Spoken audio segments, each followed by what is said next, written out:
रात के 10 बज चुके हैं और मैं हूं आप सभी का अपना शाबिज़ मलिक और हाजिर हूं आप लोगों के सामने फिर से एक क्राइम की कहानी को लेके, एक क्राइम की घटना को लेके। दोस्तों आज के दिन की घटना की बात करूं तो दोस्तों आज की दिन की जो घटना है ये आप लोग को सोचने और समझने पे मजबूर करेगी। आप लोग सोचेंगे कि समाज के अंदर कुछ इस तरीके के घिनौने और कुछ इस तरीके के गंदे लोग भी रहते हैं। दोस्तों बात कर रहा हूँ मैं मुंबई की, और मुंबई से सटा हुआ एक इलाका लगता है। आप लोगों ने इस इलाके के बारे में बहुत ज़्यादा सुना होगा, कॉमेडी शोज़ में भी इस इलाके का बहुत ज़्यादा नाम आता है, नाला सोपारा। और ये जो नाला सोपारा है इसी के अंतर्गत एक जगह पड़ती है टूलिज पुलिस स्टेशन। यहीं पे इसके अंतर्गत सोमवार की ये बात है कि एक लड़की जिसकी उम्र लगभग 24 साल के आसपास रही होगी, और ये जो लड़की थी ये लड़की अपने हाथ में एक चाकू जो कि खून से लथपथ है वो लेकर सड़क किनारे खड़ी हुई थी। अब कुछ लोग जो उधर से गुजर रहे थे वो इस लड़की को जब खून से सना हुआ लथपथ चाकू उसके हाथों में देखते हैं तो कुछ तो वहाँ से सहमे सहमे चले जाते हैं, कुछ के मन में ये जिज्ञासा होती है कि इस लड़की से पूछा जाए। लेकिन दोस्तों इतनी किसी के अंदर हिम्मत नहीं थी कि कोई इस लड़की के पास जाकर ये पूछ सके कि तुम्हारा जो चाकू है ये खून से लथपथ क्यों है। दूसरी तरफ लोग इस लड़की को इग्नोर कर कर वहाँ से बढ़ते चले जाते, क्योंकि कोई भी नहीं चाहता कि ऐसे में इंसान के सर पर खून सवार होता है और ऐसे में अगर इंसान से बात की जाए तो हो भी सकता है कि वो उसके ऊपर भी हमला कर दे।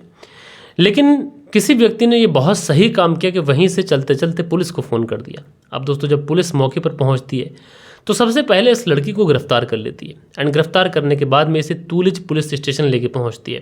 और उसके बाद में इस लड़की से पूछताछ की जाती है तो ये लड़की बताती है कि दरअसल मेरे जो पिता है मैंने उनका गुप्तांग काट दिया है और चाकू से उनके ऊपर वार किए। लिहाजा पुलिस की एक जो टीम थी तुरंत उस व्यक्ति के पास पहुंचती है और उसे तुरंत कादम्बली शताब्दी हॉस्पिटल में भर्ती कराया जाता है, क्योंकि उसके गुप्तांग पर गंभीर चोटें आई थी, चाकू के बहुत ज़्यादा निशानात आए थे।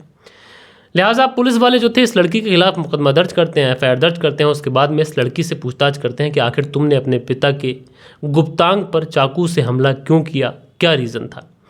तो ये जो लड़की है ये बताती है कि दरअसल जो मेरी माँ है मेरी माँ ने दूसरी शादी की थी और मेरे जो पिता थे इनकी उम्र तकरीबन इस समय 56 वर्ष के आसपास है, और पिछले 1 साल से जो मेरे पिता हैं मेरे साथ में शारीरिक शोषण कर रहे हैं।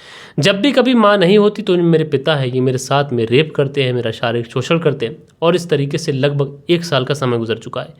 मैं अपने पिता की हरकतों से कुछ इस कदर ऊब चुकी थी, इस कदर तंग आ चुकी थी कि इसी सोमवार को मैंने अपने पिताजी से कहा कि चलो ऐसा करते हैं। उसके बाद में मैं पिताजी की आंखों पर पट्टी बांध देती हूँ और पिताजी भी खुश हो जाते हैं कि चलो आंखों पे पट्टी बांधकर आज बिटिया राजी है, ये अपनी मर्जी से करेगी। लेकिन उनको नहीं पता था कि मेरे मन में क्या चल रहा है।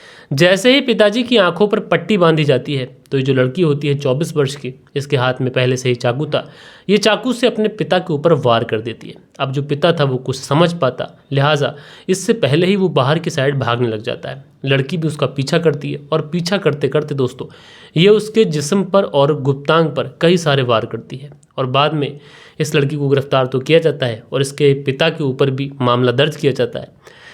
तो ये कोई कहानी मैं आप लोगों को जो सुना रहा हूँ छोटी सी अपडेट है, कहानी मैं आप लोग को अभी सुनाऊंगा। तो यहाँ पर आप लोग देखेंगे कुछ इस तरीके के पिता हैं और इस तरीके की करतूत की कुछ इस तरीके से सज़ा उनको मिलती है। तो ऐसे बाप को किस तरीके से सज़ा मिलनी चाहिए आप लोग कमेंट्स करके ज़रूर से ज़रूर बताइएगा।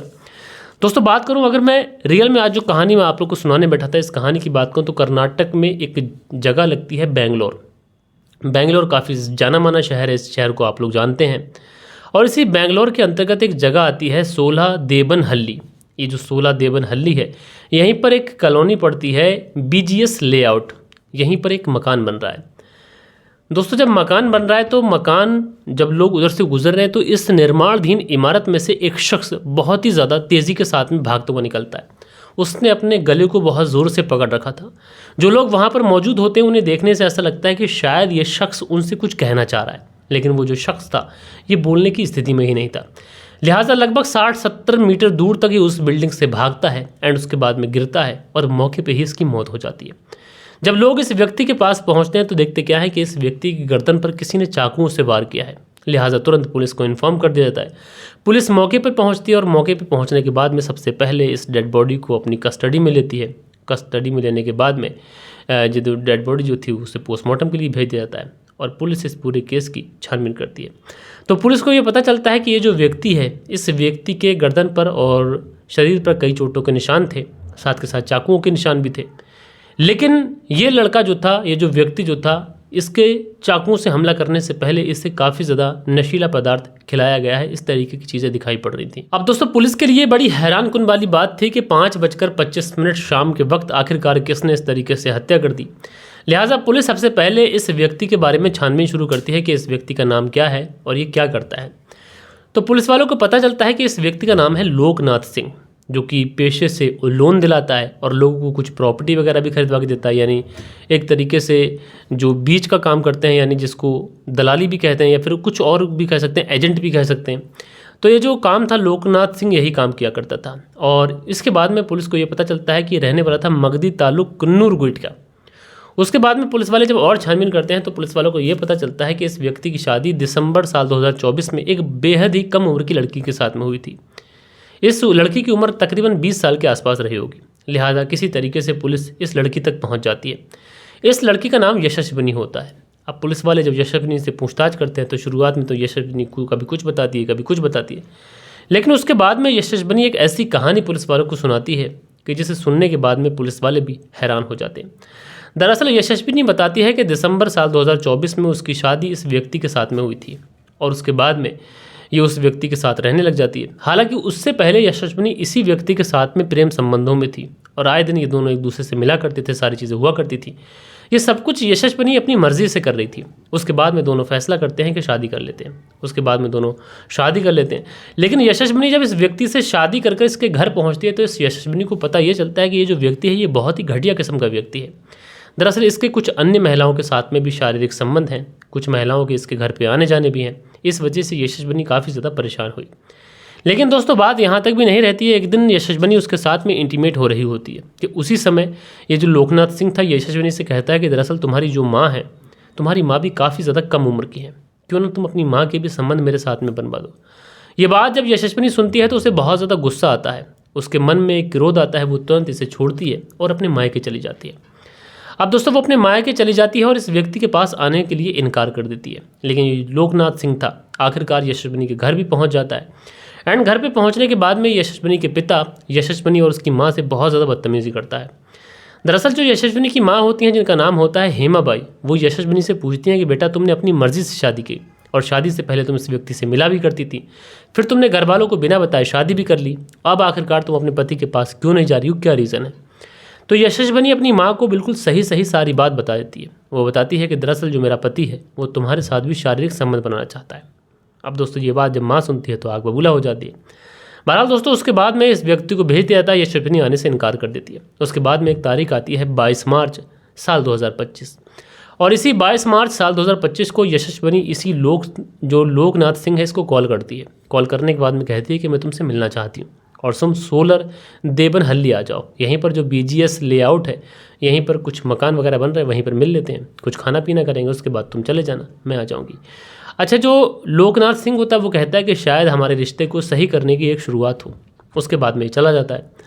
अब दोस्तों ये यशस्विनी उस लोकनाथ सिंह के साथ में होती है। ये दोनों शराब पीते हैं एंड पीछे से ही हेमाबाई आ जाती है, जिसके हाथ में एक चाकू होता है और उस चाकू से एक नहीं, कई नहीं, बल्कि कई सारे वार उसकी गर्दन के ऊपर कर दिए। शायद हेमाबाई और यशस्विनी ने दोनों ने मिलकर प्लानिंग की थी कि इस लोकनाथ सिंह को बुलाया जाए और उसके बाद में इसकी हत्या कर दी जाए। बहरहाल दोस्तों जब पुलिस ने इस पूरे केस का खुलासा किया तो हालांकि यशस्विनी और हेमाबाई को गिरफ्तार तो किया गया है, लेकिन ऐसे व्यक्ति के बारे में जानने के बाद में लोग कानों पर हाथ रख रहे हैं कि इस तरीके के भी लोग होते हैं।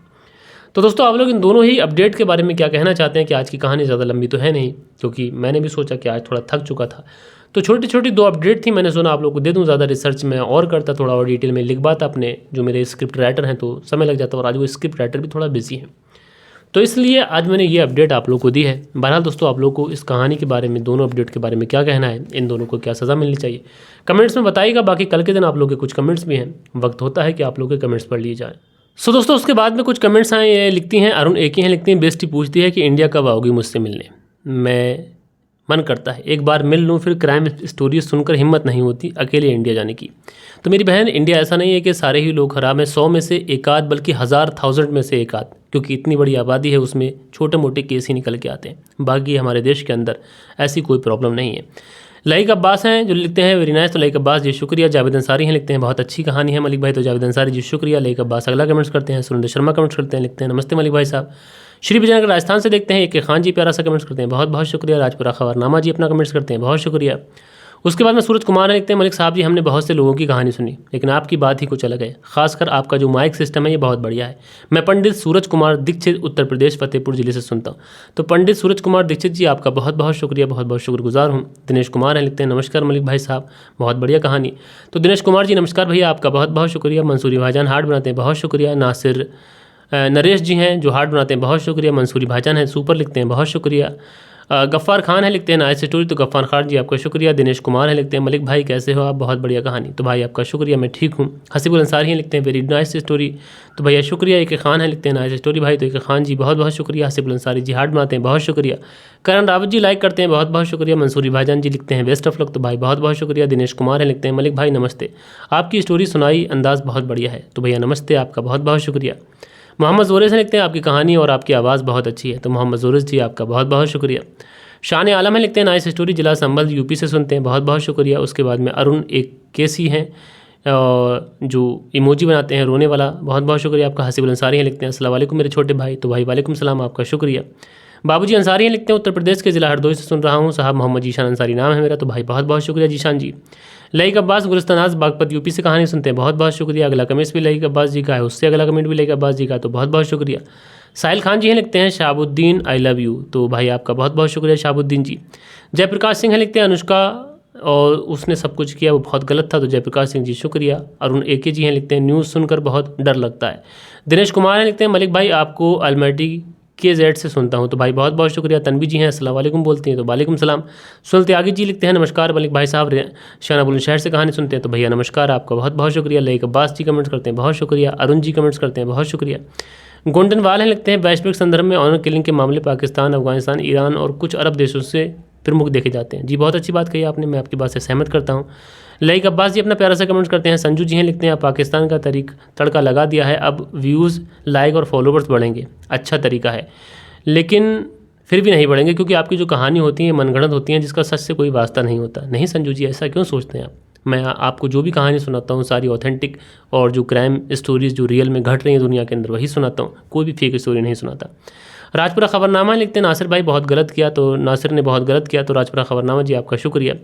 प्रिंस अली हैं, लिखते हैं ऑनर किलिंग के बाद नो डाउट बट जो केस यहाँ से भी देखने को मिलते हैं, इंडिया में भी रेप के सारे केसेस, तो पूरी दुनिया के अंदर केसेस आते हैं, लेकिन ऑनर किलिंग एक अलग होती है। ऑनर किलिंग पाकिस्तान, अफगानिस्तान और इराक, सीरिया इन जगहों से ज़्यादा देखने को मिलते हैं। मोहम्मद रहमतुल्लाह अपना प्यारा से कमेंट करते हैं। लईक अब्बास जी कमेंट्स करते हैं। करण रावत जी कमेंट्स करते हैं। तो ये कुछ प्यारे प्यारे कमेंट्स थे जो कल के दिन आप लोगों ने किए थे। आशा करता हूँ कि आज की जो कहानी है थोड़ी छोटी है लेकिन आप लोगों को ज़रूर से ज़रूर पसंद आई होगी। बाकी दोस्तों मिलते हैं कल के दिन किसी और क्राइम स्टोरी के साथ में। जब तक के लिए अपना ख्याल रखें, देश का ख्याल रखें, परिवार के रिश्तों की अहमियत को समझें। जय हिंद, जय भारत।